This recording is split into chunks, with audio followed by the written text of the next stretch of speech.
आणि माझ्या मैत्रिणींनो नमस्कार.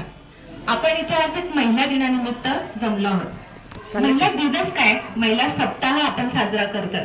पण महिला सप्ताह कशाला साजरा करायचा आहे? पूर्ण वर्षच आपण महिला दिन साजरा करूयात ना. हा नको का? रोजच असं साडी घालून यायला तुला नाही आवडणार का? आज या मुलीने एक छोटीशी नाट्यछटा इथं सादर केली आहे, ती मला खूप आवडली. आज विविध क्षेत्रामध्ये महिला पुढे आहेत. मिलिटरीमध्ये आहे, शेतकरी आहे, डॉक्टर, नर्स, पोलीस, कंडक्टर, वकील या सगळ्या क्षेत्रांमध्ये महिला पुढे आहेत. आणि या सगळ्यासाठी सर्वात महत्वाचं योगदान म्हणजे ते त्यांच्या आयांचं आहे. एक महिला फक्त एक व्यक्ती नाहीये. स्त्री म्हणजे ते कुटुंबाचा कणा आहे. ती या समाजाची शक्ती आहे. ती एक आई आहे, बहीण आहे, पत्नी आहे, एवढं सगळं आहे. ती एक कुटुंब घडवते, समाज घडवते. मग एवढं सगळं असताना तिच्या आरोग्याकडे का दुर्लक्ष केलं जात आहे? आपण तिच्या आरोग्याकडे दुर्लक्ष नाही केलं पाहिजे. सगळ्यात महत्वाचा विषय म्हणजे मासिक पाळी. बऱ्याच आता इथे 5वी ते 7वीच्या मुली आहेत. वय वर्ष 9 ते 16 मध्ये मासिक पाळी जनरली येते. बहुतांश मुलींना आता आजकाल जरा लवकरच मासिक पाळी येते. कोणत्या कोणत्या मुलींना मासिक पाळी चालू झाली त्यांनी एकदा हात वर करा.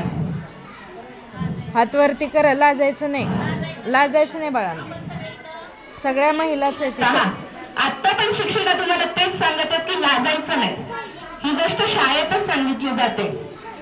मासिक पाळी ही म्हणजे काही एक भीतीदायक किंवा लज्जास्पद गोष्ट नाहीये. ती एक सुंदर निसर्गाने तयार केलेली प्रक्रिया आहे.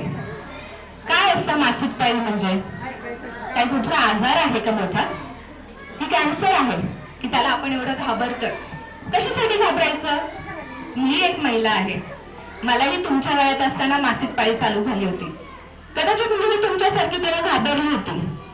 आईला सांगितलं, आई अंगावरचं रक्त जात आहे. तुला सांगायच्या आधी मला तर असं झालं की मला काही कुठला तरी कॅन्सर झालाय आणि म्हणून माझं रक्त चाललंय.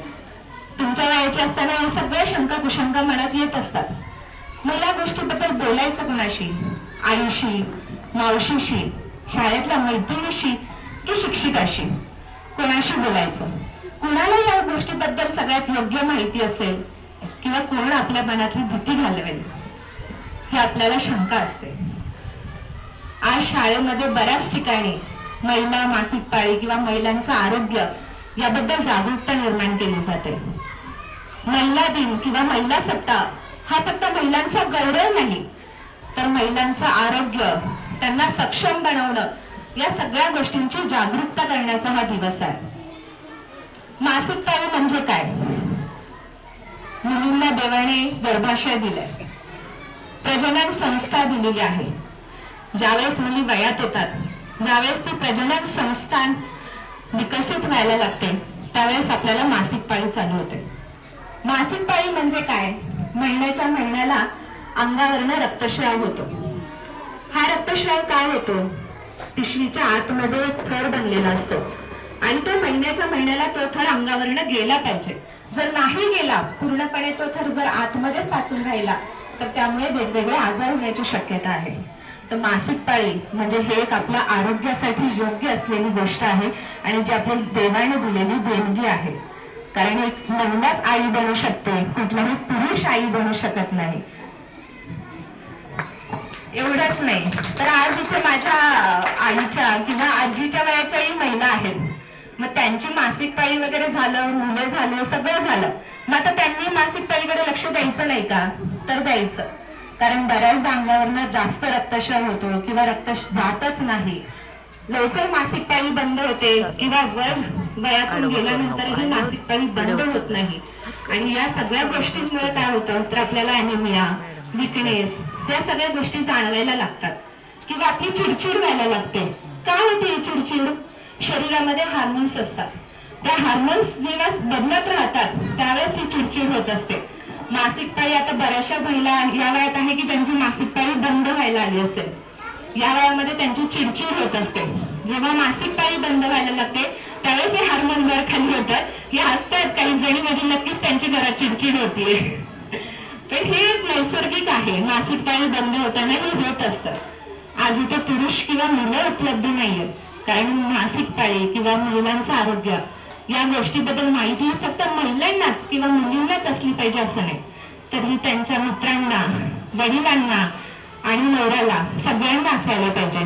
आज दुर्दैवाने पुरुष समाज इथे उपलब्ध नाहीये, कुठेच नाहीये, एकही पुरुष इथे नाहीये. तर एवढं सगळं झालं सगळं, पण मासिक पाळी बऱ्याचदा उन्हाळे सरांनी सांगितलं आपण श्रद्धा अंधश्रद्धा या दोन्ही पाळतो. श्रद्धा म्हणजे काय आणि अंधश्रद्धा म्हणजे काय. बऱ्याचदा आई आपल्याला घरी सांगते तुला पाळी आलीये, मंदिराजवळ जाऊ नको, घरातल्या कुठल्या गोष्टीला शिवू नकोस, अन्न मी तुला सेपरेट देते, पाण्याचं पाणी मी तुला सेपरेट देते, मंदिरात जाऊन दर्शन घ्यायचं नाही. असं का सांगता मला तुमच्याकडनं एकदा जाणून घ्यायचंय. माझ्याही आईने मला सांगितलं होतं. पण एक गोष्ट तुम्ही लक्षात ठेवा, तुम्ही वैज्ञानिक स्टुडंट्स आहात, तुम्ही आता शाळेमध्ये विज्ञान शिकताय, कुठल्याही अंधश्रद्धा बाळगायचं कारण नाही. का नाही शिवायचं घरातल्या पाण्याला, का नाही शिवायचं घरातल्या अन्नाला, किंवा मंदिरात का नाही जायचं. तर भारतीय संस्कृतीमध्ये मंदिर हे एक पवित्र गोष्ट आहे. अन्न पाणी या गोष्टी आपण घेतो, खातो. ज्यावेळेस आपल्याला मासिक पाळी येते त्यावेळेस जो आपण खाली हात लावतो किंवा स्वच्छता करतो त्यावेळेस आपल्या हाताला जंतू लागलेले असतात आणि तेच जंतू घरातल्या मंदिराला किंवा अन्नाला पाण्याला लागून जंतू संसर्ग होऊ नये या एका गोष्टीसाठी आपल्याला ती गोष्ट आई वडील किंवा वृद्ध माणसं आपल्याला सांगत असतात. तर ही त्यामागची झाली अंधश्रद्धा की अजिबातच हात लावायचं नाही आणि काय करायचं नाही. जर तुम्ही ही सगळं पाळी आल्यानंतर हात जर स्वच्छ धुतले तर तुम्ही मंदिराला अन्नाला पाण्याला सगळ्याला व्यवस्थित हात लावू शकता. तर ही अंधश्रद्धा पहिली दूर करा तुमच्या मनातनं की पाळी आली की बाहेर जाऊन बसायचं आणि 4 दिवस मस्त एका बेडवरती बसून राहायचं. तर त्यामागे पण एक शास्त्र आहे. 4 दिवस का आराम करायचं महिलांनी किंवा घरातलं कुठलं काम करायचं नाही किंवा रानात जायचं नाही, धुणे भांडे करायचे नाही. कशासाठी? अंगावरचा जेव्हा एकदा रक्तस्राव होत असतो एवढा त्यावेळेस आपल्याला विकनेस येत असतो. त्या रक्तस्रावामुळे आपल्याला चक्कर येते, आपण गळून जातो पूर्ण. तर या सगळ्या गोष्टी घडू नये म्हणून आपल्याला मोठ्या माणसांनी आराम करण्यासाठी ते 4 ते 5 दिवस दिलेले असतात आणि करून घ्यायचा तो आराम. मोठे माणसं ते आपल्याला अंधश्रद्धा म्हणून सांगतात, आपण श्रद्धा म्हणून 4 दिवस आराम करून घ्यायचा. पण आपल्या मुलींना सांगताना ही कुठली अंधश्रद्धा आहे म्हणून सांगायचं नाही, पण हे तुझ्यासाठी आहे, तुझ्या आरोग्यासाठी आहे हे त्यांना समजून सांगणं गरजेचं आहे. कारण आज विज्ञानाचं जग आहे. आज कुठल्याही अंधश्रद्धेवरती कुठलीही मुलगी पुढे जाणार नाहीये. समजलं? उद्या तू मध्ये जाशील, ही डॉक्टर बनेल, उद्या ही अंधश्रद्धा तू जर तुझ्या मुलीला जाऊन सांगशील तर मी ती तुला म्हणेल की आई ही अंधश्रद्धा नसते, ही विज्ञान आहे, याच्या मागे काहीतरी शास्त्र आहे, त्याच्या मागचं तू शास्त्र जाणून घे. हे तू पण तुझ्या आईला जाऊन हे सांगशील. तर आजच्या या महिला दिनानिमित्त मला इथे बोलवलं त्याबद्दल मी जिल्हा परिषद प्राथमिक केंद्र शाळा पोखरापूर यांचे मी खूप खूप आभार मानते.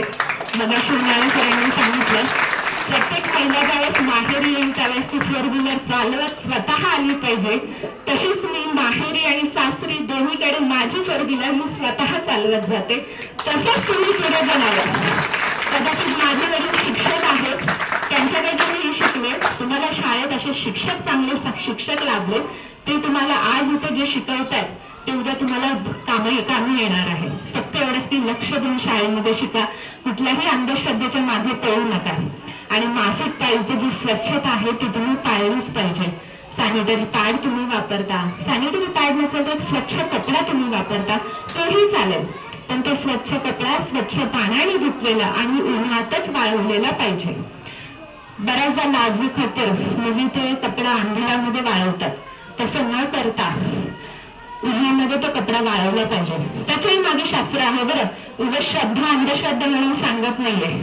ज्यावेळेस कपडा उन्हामध्ये वाळवला जातो त्याच्यावरचे जे जंतू असतात ते उन्हाने मरून जातात आणि ज्यावेळेस तो कपडा अंधारात वाळवला जातो त्यावेळेस त्याच्यावरचे जंतू तसेच राहतात आणि तोच कपडा जर तुम्ही परत वापरला तर तुम्हाला कॅन्सर, गाठी, पिशवीच्या गाठी वगैरे असे खूप सारे वेगवेगळे आजार होण्याची शक्यता आहे.